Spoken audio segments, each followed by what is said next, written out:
반갑습니다. 교과서 88쪽, 89쪽입니다. 우린 지난 시간에 호랑이를 의인화해서 당시 사회 모습을 풍자하는 고전소설인 호질에 대해서 학습하고 있었습니다. 지난 시간에 배운 내용 간단하게 정리를 하고 오늘 89쪽의 14번째 줄부터 이어서 함께 학습하겠습니다.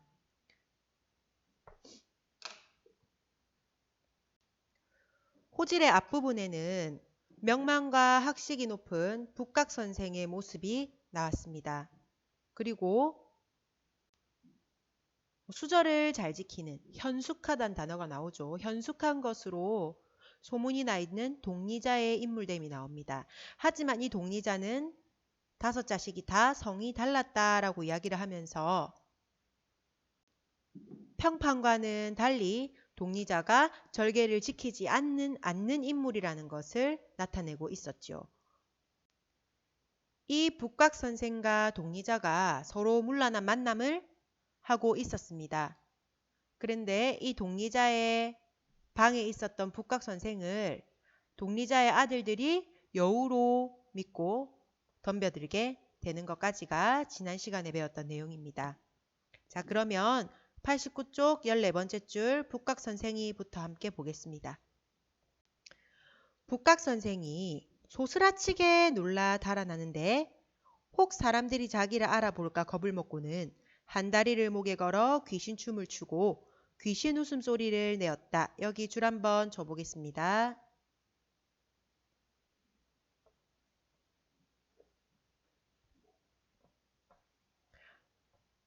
한 다리를 목에 걸어서 귀신춤을 추면서 귀신 웃음소리를 내면서 달아나는 북각선생의 모습이 어떻습니까? 굉장히 우스꽝스럽죠. 이렇게 우스꽝스럽게 표현해서 북각선생의 그런 잘못된 모습, 위선적이고 이중적인 모습을 풍자하는 부분이죠. 한번 써볼까요? 선생님이 여기 밑에다가 적겠습니다.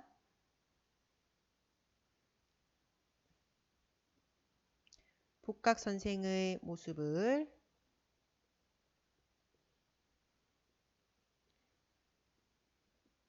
우스꽝스럽게 표현하여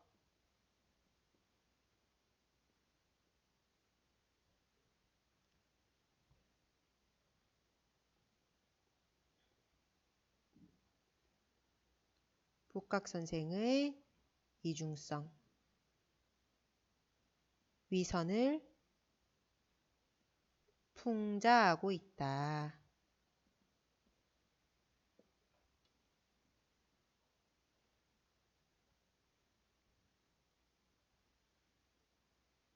자, 계속 읽어보겠습니다.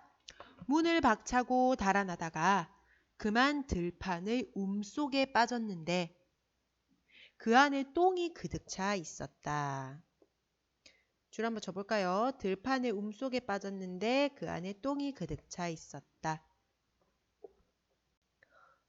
움은 새로 돋아나는 싹을 말합니다. 움트다라는 말 들어봤죠? 새로 싹이 돋아나는 걸 말하는데 들판에 새롭게 딱 싹이 돋아나려고 하는 그 들판에 빠졌는데 그 안에 똥이 있었던 거예요. 그러니까 똥이 있었던 이유는 거름이었던 거겠죠. 그래서 이런 북각 선생이 하필이면 똥구덩이에 빠졌다라는 것은 어떤 북각 선생의 그런 위선적인 본질적인 모습을 비판하고자 하는 부분입니다.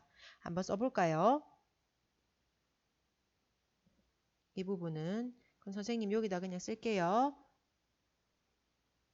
북각 선생이 똥구덩이에 빠진 거. 사실은 겉으로는 착한 척하지만 속은 그렇지 않다라는 것을 북각 선생의 그런 본질적인 모습이죠. 그래서 북각 선생의 나쁜 속을 본질을 똥구덩이에 빠진 것으로 드러내는 것이죠.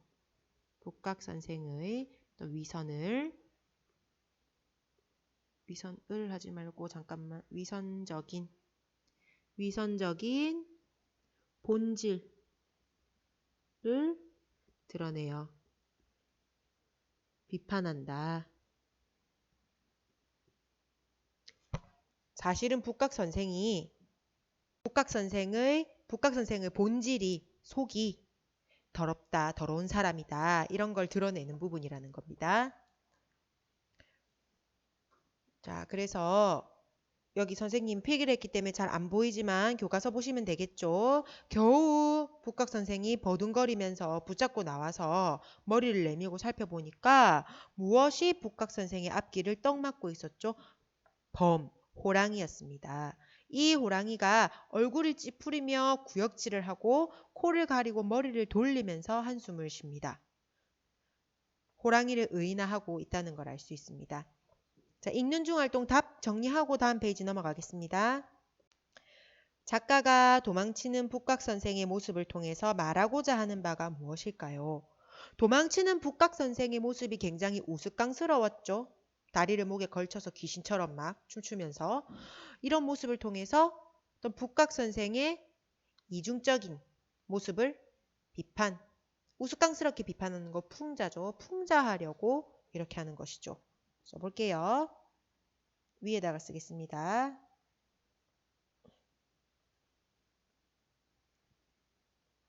우스꽝스럽게 도망치는 모습을 통해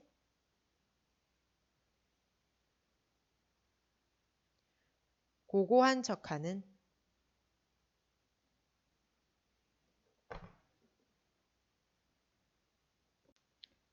고고하다라는 거는 고상한 척한다라는 거죠. 고고한 척하는 선비의 이중적인 모습을 뭐 한다? 풍자한다.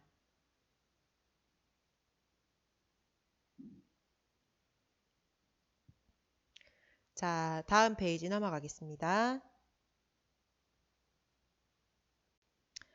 선비, 어이구 지독한 냄새로다. 북각 선생이 목숨을 구걸하기 위해서 호랑이에게 비굴하게 보이는 내용들이 밑에 나오죠.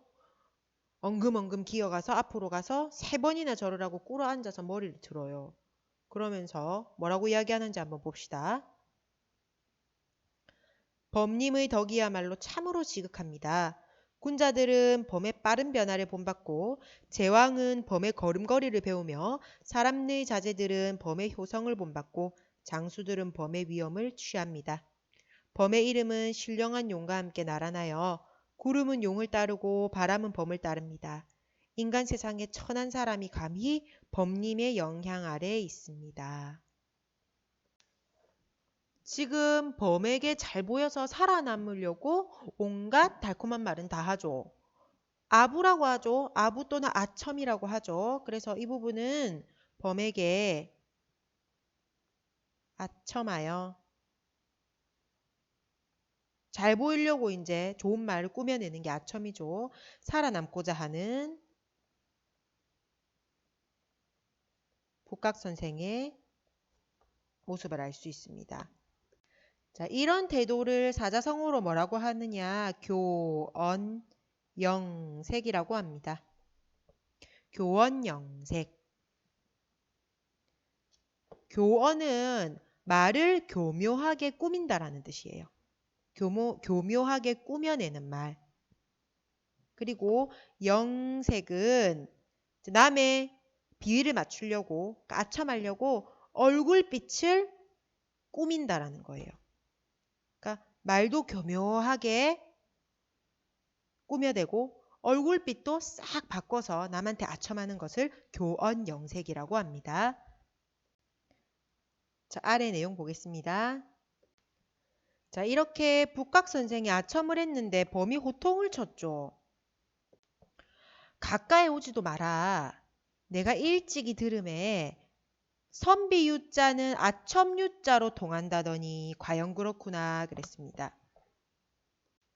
선비유와 아첨유는 똑같은 단어죠. 똑같은 말이죠. 그래서 이것은 동음이의어입니다. 음이 똑같다라는 거예요. 그렇지만 뜻이 다르죠. 동음이의어. 음은 똑같지만 유유 뜻이 다른 거 이의어. 동음이의어랍니다. 그래서 동음이의어를 활용한 언어유희입니다.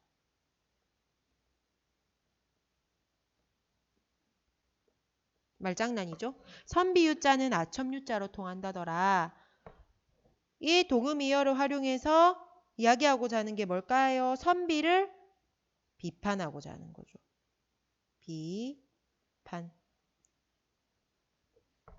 네가 평소에는 천하의 나쁜 이름이란 이름은 모두 끌어모아다가 함부로 우리 범에게 덮어 씌우더니 이제 사정이 급해지니까 면전에서 낯간지러운 아첨을 하는구나.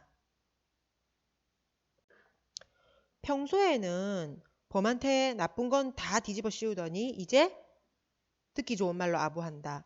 이게 북각 선생의 모습이지만 북각 선생만 비단 이랬을까요? 당시 유학자들, 선비들이 대부분 이런 모습들을 가지고 있었습니다. 그래서 지금 북각 선생을 비판하지만 북각 선생에게서 드러나는 당시의 유학자들, 선비들의 이런 이중성이나 도덕적이지 못한 모습, 위선, 부도덕한 이런 모습들을 비판하는 것입니다. 한번 써보겠습니다. 북각 선생에게서 드러나는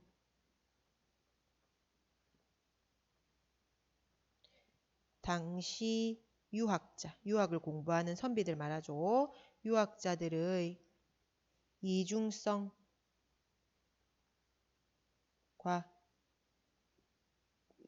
위선 또는 부도덕함, 도덕적이지 못한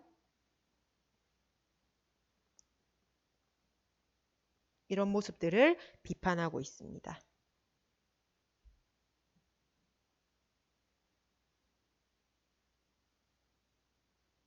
됐죠? 자, 그러면 읽는 중 활동 3번, 4번 한번 확인해 보겠습니다. 3번, 범이 선비에게 지독한 냄새가 난다고 말한 것이 어떤 의미일까요? 진짜 똥구덩이에 빠졌기 때문에 실제로 나는 냄새를 의미하기도 하지만 또 다른 의미로 사용됐겠죠. 어떤 모습? 위선적이고 이중적이고 또 비도덕적인 이런 북각 선생을 비판하고 풍자하려고 지독한 냄새가 난다. 그런 의미로 쓰였다고 볼 수 있겠습니다. 그래서 진짜 냄새도 의미하기도 해요. 하지만 이제 더 이것을 통해서 표현하고자 하는 것은 위선적이고 이중적인 북각 선생을 비판하고 풍자하는 의미로 사용되었다. 이렇게 한번 해볼 수 있겠습니다. 그 다음 4번 보겠습니다. 북각 선생의 대사를 통해 알 수 있는 인물의 특징.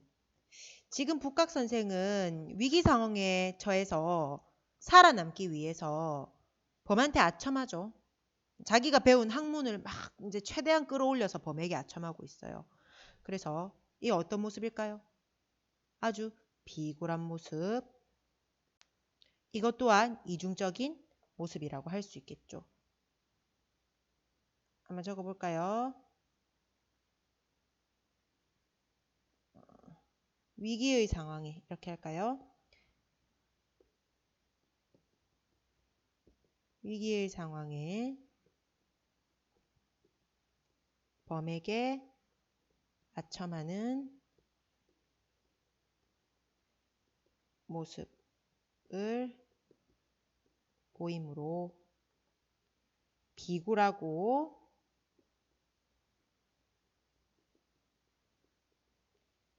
이중적인 인물이다.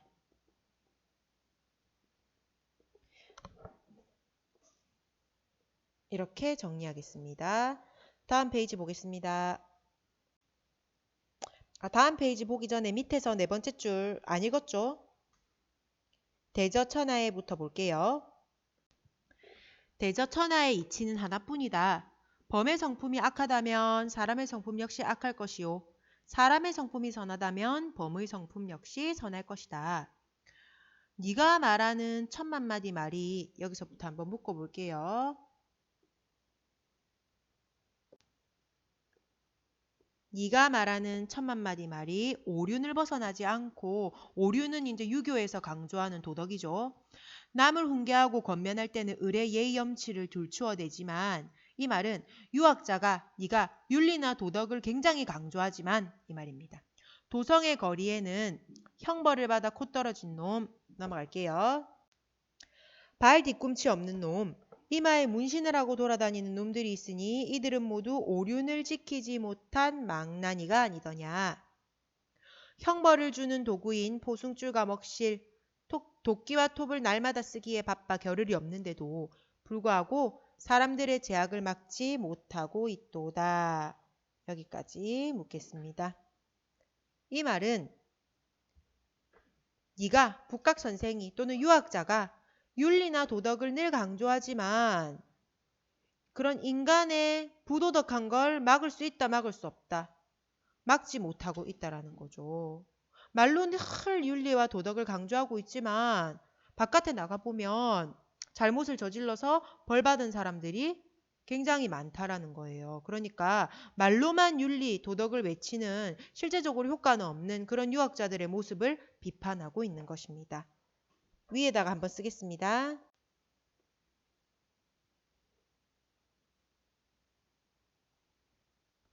말로만 윤리, 도덕을 외치는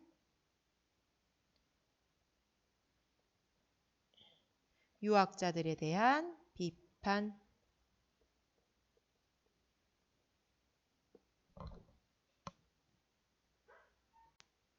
자, 아래 한번 보겠습니다.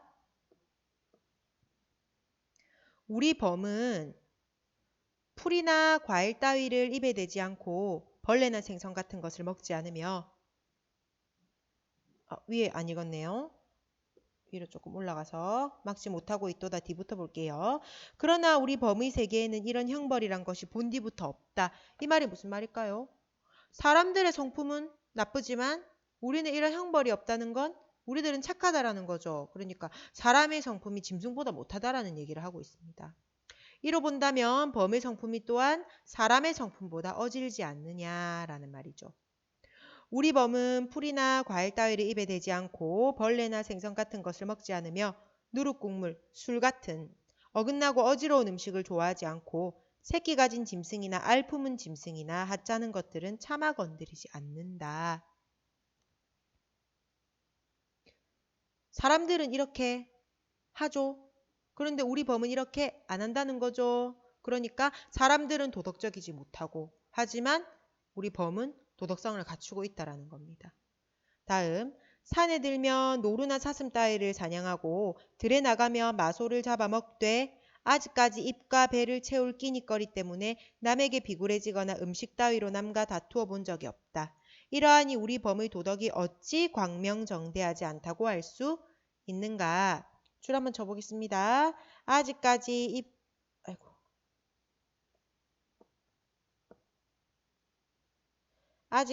입과 배를 채울 끼니거리 때문에 남에게 비굴해지거나 음식 따위로 남과 다투어 본 적이 없다. 그러니까 물질적인 것을 채우기 위해서 비굴한 태도를 보이거나 남과 다투는 그런 욕심을 보이는 행동을 하지 않는다라는 겁니다. 누가? 범이죠. 그러면 그렇게 하는 것은 누군가요? 인간입니다. 그래서 인간의 이런 탐욕스러운 행동, 비굴한 모습을 비판하는 것입니다. 한번 써볼까요? 이 부분. 물질적인 것을 위해 비굴한 태도를 보이거나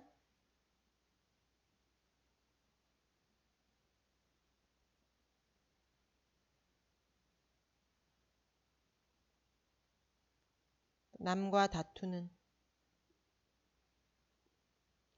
다투는 욕심이죠. 탐욕스러운 모습을 비판하고 있습니다. 인간은 이렇게 한다. 하지만 우리 범은 이렇게 하지 않는다라고 이야기하면서 인간의 모습을 이제 비판하는 거죠. 이러하니 우리 범의 도덕이 어찌 광명정대하지 않다고 할 수 있는가. 광명정대는 아래 뜻에 나오죠. 말이나 행실이 떳떳하다, 정당하다. 그래서 이 부분은 범이 북각선생을 꾸짖고 있는 부분입니다. 다음 계속 보겠습니다. 북각선생이 자리를 옮겨서 엎드리고 또 절을 2번 하고는 이제 머리를 조아리면서 옛글에 이르기를 비록 악한 사람이라도 목욕제계하면, 목욕제계는 목욕을 해서 몸이랑 마음을 깨끗하고 정갈하게 하는 거죠. 하느님도 섬길 수 있다라고 했어요. 인간 세상에 천한 사람에게 범님의 가르침을 감히 받들겠습니다 라고 합니다. 자기가 배운 학식, 그러니까 자기의 학식을 바탕으로 계속적으로 아첨하고 있죠. 목숨 구걸하려고. 이 옛글은 맹자의 글입니다. 맹자. 그래서 이 부분으로 계속 알 수 있는 것은 자신의 목숨을 학문을 이용해서 자신이 익힌 학문을 이용하여 목숨을 구걸하기 위해 아첨한다. 학문을 지금 아첨하는 데 활용하고 있습니다. 자, 계속 볼게요. 하고는 숨을 죽이고 가만히 보니까 오래도록 범의 분부가 없습니다. 두렵기도 하고 황송하기도 하여서 손을 맞잡고 머리를 조아리면서 우러러 살펴보니 날이 다 밝았고 범은 이미 가버렸습니다. 아침에 김을 매러 가는 농부가 있어서 북각 선생께서 어찌하여 이른 아침부터 들판에 절을 하고 계십니까? 하고 물어요. 줄 한번 쳐보겠습니다. 아침에 김을 매러 가는 농부. 그러니까 엎드리고 있는 이 북각 선생을 농부가 본 거죠. 이 상황이 좀 웃기죠? 자, 밑에 이렇게 농부가 질문을 하니까 북각 선생이 이랬죠. 내가 시경에 있는 말을 들었으니 또 학문을 앞세우고 있습니다. 하늘이 높다 이르지만 감히 등을 굽히지 않을 수 없고 줄 한번 쳐볼게요. 땅이 두텁다 이르지만 살금살금 걷지 않을 수 없네 하였다네 라며 대꾸했다. 아까 전만 해도 목숨을 구걸했는데 이 행동을 지금 또 학문을 내세워서 그럴듯하게 꾸미고 있습니다. 왜 들판에 절을 하고 있어요? 하늘을 공경하고 땅을 살금살금 땅을 조심하는 그런 시경의 말을 실천하고 있다. 이런 식으로 꾸며서 말하고 있어요. 여전히 위선적이고 이중적인 모습을 드러내고 있는데 이 상황이 굉장히 웃기죠. 엎드려 있는데 농부가 왜 그러고 계십니까 하니까 좀 전의 모습과 또 정반대로 위선적으로 행동하고 있는 모습입니다. 그래서 이 농부는 북각 선생의 그런 위선적이고 이중적인 모습을 다시 한번 강조하게 하는 역할을 하죠. 그러면서 북각 선생을 더 우스꽝스럽게 만들고 있습니다. 자, 이 마지막 부분은 또 그 똑같은 내용인데 한번 정리해 볼까요? 아까 목숨을 구걸하던 그 행동을 또 학문으로 그럴듯하게 꾸며내고 있어요. 그래서 이 또한 북각 선생의 위선적인 모습.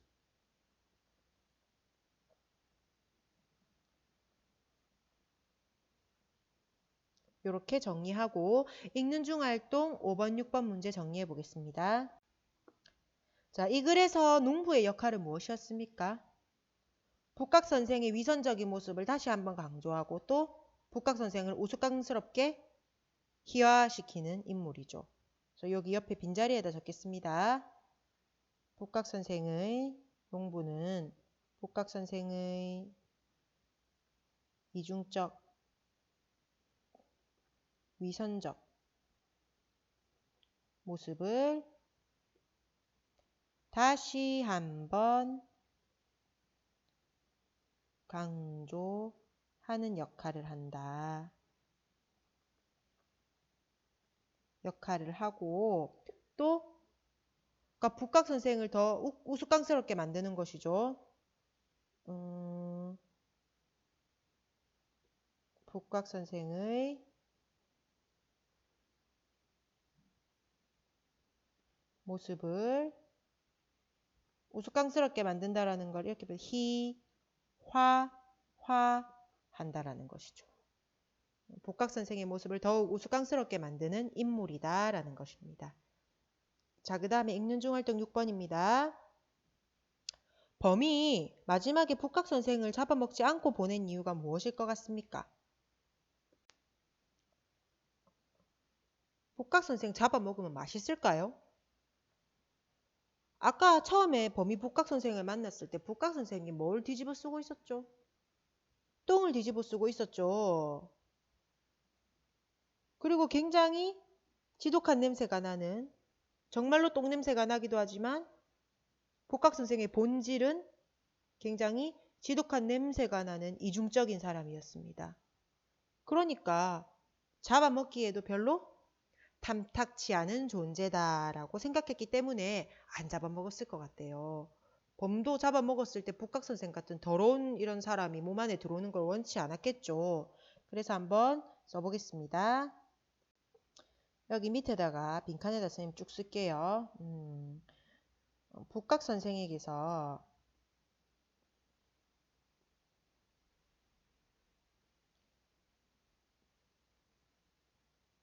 지독한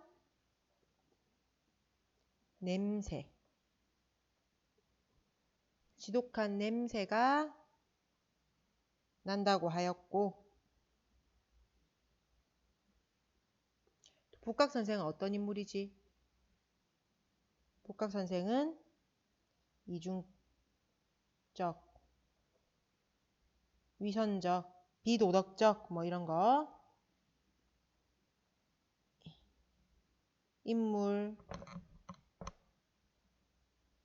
인물이었기에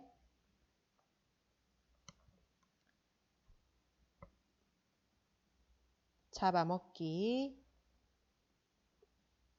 탐탁치 않은 존재라고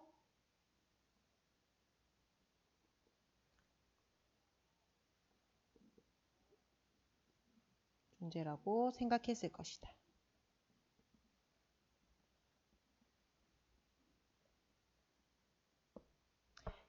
이렇게 정리하면 될 것 같습니다. 그래서 마지막 부분은 범에게 비굴하게 굴던 복각 선생이 범이 사라지자 다시 어떤 위선을 부리는 이런 모습으로 마무리되고 있습니다. 자, 92쪽에 학습 내용 정리하겠습니다. 자, 동리자와 복각 선생의 인물을 한번 정리해 보라고 나옵니다. 먼저 동리자입니다. 사람들이 알고 있는 모습은 어떤 모습입니까? 절개가 뛰어나고 현숙한 인물이죠. 뛰어난 절개. 절개가 높음. 그리고 현숙하다. 수절을 잘 한다라는 거죠. 실제 모습은 어떻습니까? 누구를 몰래 만납니까? 복각 선생을 몰래 만납니다. 그리고 아들 5명이 성이 각각 어떻든가요? 아들 5의 성이 각각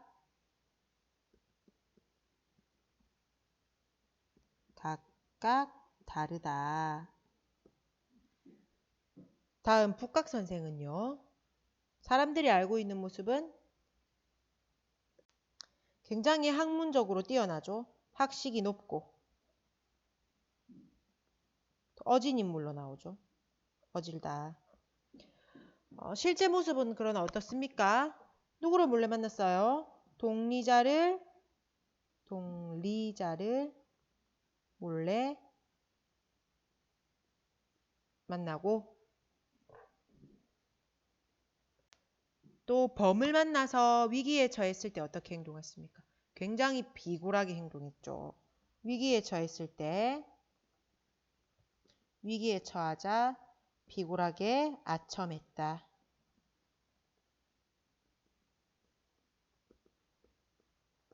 네, 이렇게 정리하고 밑에 두 인물의 공통점 볼까요?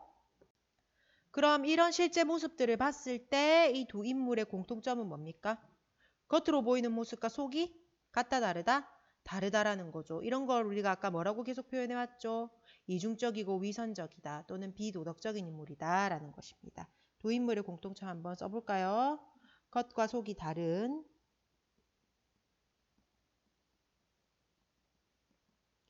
이중적 위선적인 인물이다.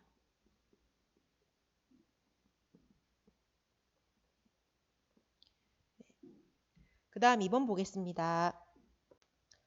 2번 범이 비판하고 있는 사람들의 모습을 정리해 보겠습니다.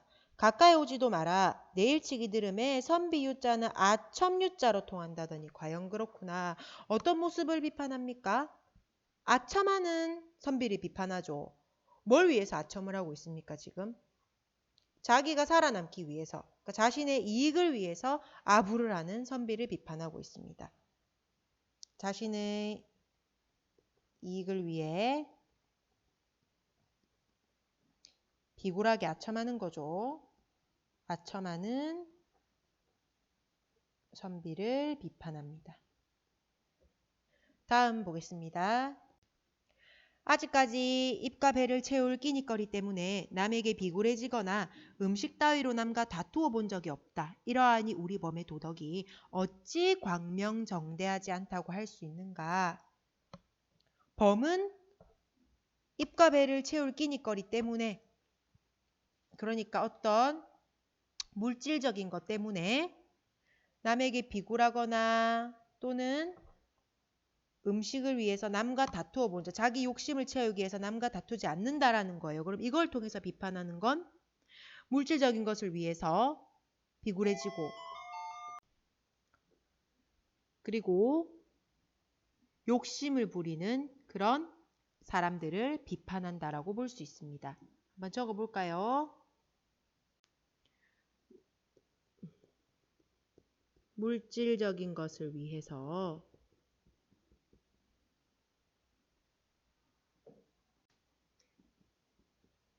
비굴해지거나 탐욕을 부리는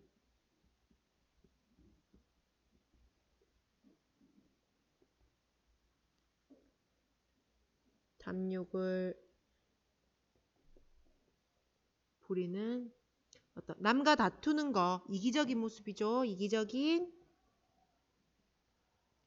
사람들 비판하는 것입니다. 자, 됐습니까? 그 다음 93쪽 보겠습니다. 자, 3번 작품의 현재적 의미를 고려하여 감상합시다 라 했습니다. 밑에 1번 보겠습니다. 호질은 범이 꼬집는다는 의미입니다. 다음 대목에서 범이 오늘날의 사람들을 꼬집는다면 어떤 말을 할지 이어서 써봅시다. 자, 아래쪽에 제시된 부분은 범이 인간과 다르게 자기 분수에 맞게 생활하고 욕심을 부리지 않는다는 내용이었죠. 그러면은 우리 주변을 둘러보고 범이 비판할 만한 사람들을 찾아서 빈칸을 채우면 되겠습니다. 그런데 요즘 인간들을 보면 하고 쓰시면 되겠죠. 이거는 여러분들이 생각해서 쓰면 되고 오늘날의 삶에 적용을 해서 작품의 현재적인 의미를 생각해 보시면 되겠습니다. 예시 답안 한번 볼까요? 오늘날 사람, 요즘 인간들을 보면 자신의 분수에 맞는 것과 맞지 않는 것을 구별하지 못하고 그저 세상 모든 게 제 것이라고 탐욕만 채우는데 눈이 멀었으니 한심하고 개탄스럽구나. 이런 식으로 예시 답안이 적혀 있네요. 그래서 이 작품의 내용을 오늘날의 시대 상황에도 적용해 보면서 현재적인 의미를 떠올려보고 깊이 있게 한번 감상해 보자는 것입니다. 다음 괄호 2번 보겠습니다. 우리 주위에서 오늘날의 북각선생이나 독리자에 해당하는 인물을 찾고 인물의 비판할 부분을 간단히 써보라고 했네요. 북각선생이나 독리자는 어떤 인물이었습니까? 겉과 속이 다른 위선적이고 이중적인 인물이었죠. 그래서 이런 것들 여러분이 오늘날의 어떤 인물들을 이런 인물이라고 볼 수 있겠는지 한번 생각해서 써보고요. 선생님은 한 가지 정도 예시 답안으로 예를 보여주겠습니다. 자, 내가 찾은 인물은 일부 텔레비전 방송 프로그램의 제작자입니다. 이런 사람들이 왜 이중적이고 위선적인 인물인지 비판할 부분 보십시오. 시청자들을 자극하기 위해서 다른 사람들의 허물을 과장하여 방송하는데 정작 자신들도 비리를 저질러서 처벌받은 사례가 있다. 위선적이죠. 그 다음 시청자의 알 권리나 언론의 자유를 운운하면서 과장이나 왜곡된 보도를 일삼는다라는 것입니다. 우리 주변에서 또 위선적이고 이중적인 인물을 뽑자면 어떤 인물들이 있을까요? 선생님은 일부 정치인을 떠올려 볼 수 있을 것 같습니다. 일부 정치인들을 보면 어떤 법을 만들고 그러한 법들이 이제 실제로 우리에게 적용될 수 있게 입법을 하죠. 그러면서 자기들이 이제 우리 국민의 대표로 나서서 더 모범을 보여야 될 텐데 일부 정치인들은 그 법을 악용하거나 법을 어겨가지고 어겨도 또 크게 어기죠. 그런 모습들. 그러면서 처벌도 손방망이 처벌에 그치는 모습. 이런 것들을 보면 독리자나 복각 선생의 모습과 비슷하다라고 볼 수 있겠습니다. 여러분들이 또 더 떠오르는 인물을 한번 써보면 되겠습니다. 자, 마지막으로 호재의 작품 정리 보고 마치도록 하겠습니다. 이 작품의 갈래는 한문소설, 고전소설입니다. 성격은 풍자적이고 비판적이죠. 제재는 양반의 그릇된 도덕관념과 허위의식입니다. 허위의식의 허위는 실제가 없다는 거죠. 거짓됐다라는 뜻입니다. 양반들의 거짓된 모습, 위선적인 모습. 주제, 양반의 위선적인 삶과 부도덕함에 대한 비판입니다. 특징, 인물의 행동을 우스꽝스럽게 표현해서 풍자했다.